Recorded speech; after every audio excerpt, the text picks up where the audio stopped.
ప్రభు పేరిట అందరికీ ప్రైజ్లా. ఎఫెసీయులకు 5వ అధ్యాయం 1 నుంచి. కావున మీరు ప్రియులైన పిల్లల వలె దేవుని పోలి నడుచుకున్నది. క్రీస్తు మిమ్మల్ని ప్రేమించి పరిమళ వాసనగా ఉండుటకు మన కొరకు తను దేవునికి అర్పణగాను బలిగాను అర్పించుకొనెను. అలాగనే మీరును ప్రేమ కలిగి నడుచుకున్నది.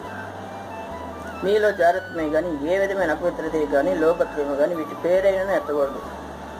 ఇదే పరిశుద్ధులకు తగినది. కృతజ్ఞత వచనమే మీరు ఉచ్చరింపవలను కానీ మీరు బూతులైనను పోకిరి మాటలైనను సరసూక్తులైనను ఉచ్చరింపకూడదు.